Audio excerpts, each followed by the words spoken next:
Hi guys, and welcome to another Microsoft Flight Simulator video. You might be wondering why I'm watching a seminal twin trainer from the Oxford Academy do run-ups in the sim. This is Jepson's fabulous new scenery at Falcon Field, and I was talking with Jepson about making a video. One of the suggestions was to make an airport look good, you need a bit of action. So this is some footage of me putting together flights of the trainer, doing circuits including the run-up, as a sort of a loop, as a scene. As you may know, I use Join-FS because it can overdub flights, much like creating your own multiplayer, if you like. I guess you could invite a bunch of your friends to come and fly airplanes and then record what they do. But the advantage of recording a session just on a local network is that you can choreograph the flights and then you can play them back. And when you play them back, you can shoot them from different angles. So the first thing I did for this video was to set 8 trainers doing a run-up and a circuit, landing and doing the same thing again, which is a sort of 5-minute segment, but it can be dropped behind the other action and set the scene at the airport. So that wasn't the point of this video, or isn't the point of this video. What a lot of people have asked me is about writing my own music for videos. So again, talking with Jepson, I said, you know, what sort of music would you like with the video? And he said, well, it needs to be something uplifting. It needs to be, in his words, epic, and I know what he means. It wants that cinematic sort of feel. He said it needs to acknowledge the military background of Falcon Field, which, you know, sort of started life in 1941, sort of as a training base for the British originally, in the fine weather of Arizona during the Second World War.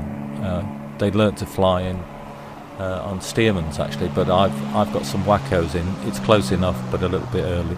Again, the wacko section is Join-FS doing a flyby.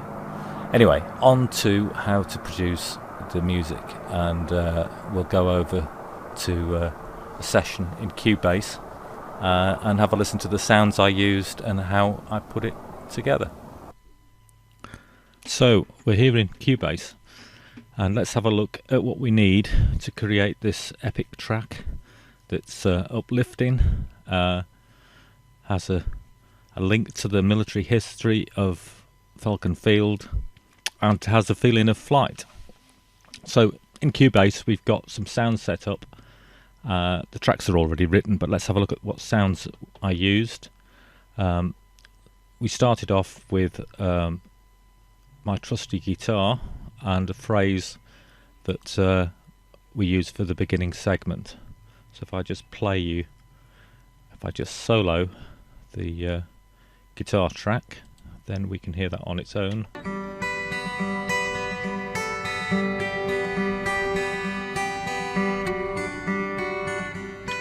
So that's just a simple repetitive phrase, and it's got some different notes underneath.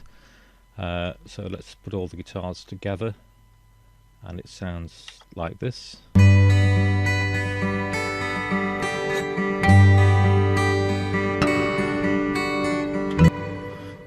And that's quite a slow tempo, so we're at 68 beats a minute, and so every couple of bars is like 8 seconds, and that's a good interval for chopping together different segments of video. We could even drop to the 4 seconds for the short snaps of video. So I'll just run through the rest of the sounds that I used when writing this track. So we've got a Arctic Swell there, track number 6, which sounds like that, which is a bit of ambience and quite helpful, feeling of flight. Got some short strings, 2 lots of short strings, so we've doubled up on that track. We've got some epic strings for a melody,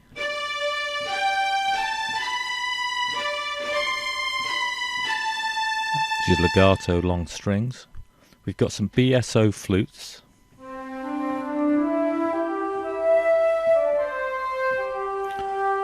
And some BSO clarinets. BSO is BBC Symphony Orchestra, and this is a small collection of samples, cut down version of the full Spitfire audio sample library. So we got some horns. Now these are really useful for epicness.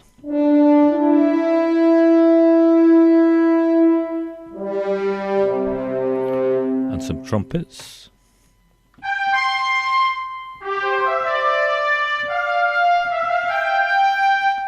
Some, sorry, I couldn't resist that. Some cellos.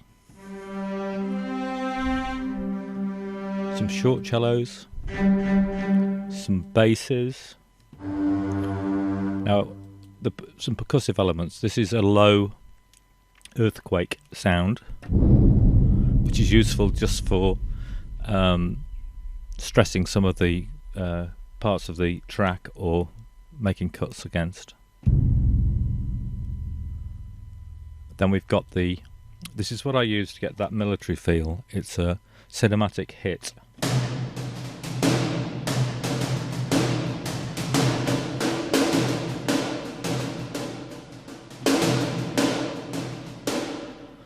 And then we've got the regular drum kits. So that's a kick drum. We've got some cymbals. And we've got the regular snare. And we've got a thing called Power Strike, which is again helpful in accenting the track. So if we just listen now to the first segment, we've got the guitars, and then we've got the cellos coming in and the bass coming in. I'll just show you how that builds. If I just put everything on solo so we can just listen to it coming in. Cello coming in here. We've got a bass drum on every first beat, which is an edit point, either 1 or 2 notes. The strings come in now, giving that feeling of like quite fast strings.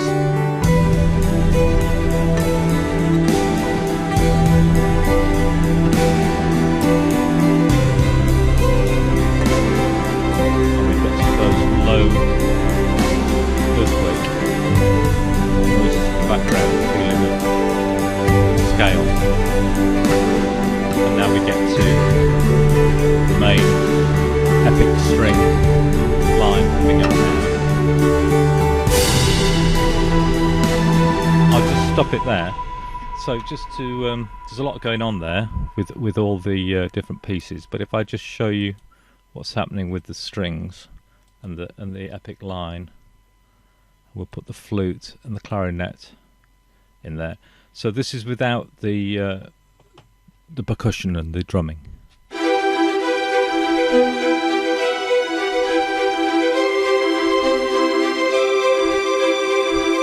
So it's quite light, really, even though we keep saying epic, or I keep saying epic, but that does feel like sort of fly music. And we build on that until the flutes come in a bit further down the track. There's the flute and clarinet.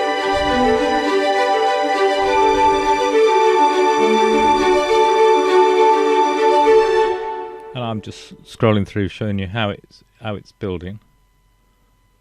The guitar comes back in at that point, and we get the last few bars of the first section.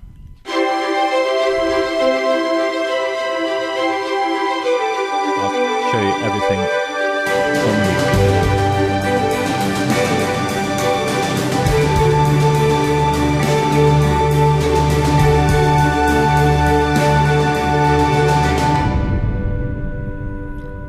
Now that gap's intentional. That there's one thing with epic tracks, they can become a bit, you get a bit overawed with them, and you need a break, and it's good for the video to have a switching point. So we've created a gap, and then we re-establish the feel, same drum track but a different theme.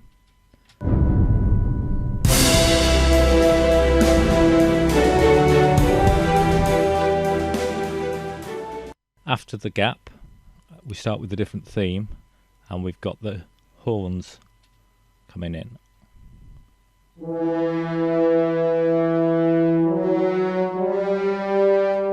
Now I actually mapped this out with a piano track as a guide track because I wasn't quite sure how I was going to build this. I'll just play the horn there with the piano.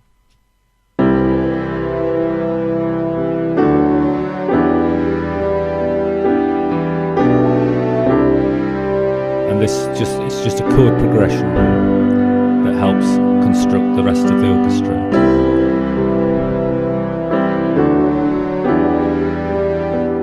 So we'll mute the piano again, and we'll unsolo everything so that everything is now playing again. I'll play from there. Different strings again, full drums, and we've got trumpets and horns with the theme, very military-esque.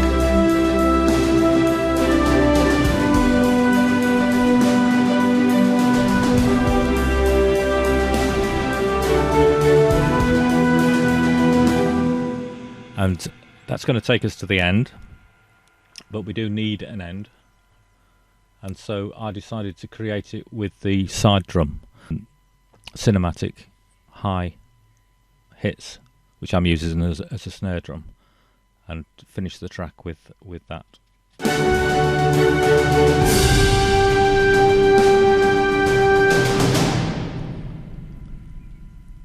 And that way we can edit the end of the video to match that drum beat. So that's it. That's the track in Cubase. Hope that shed a bit of light on how things are put together, and I hope you enjoyed the track.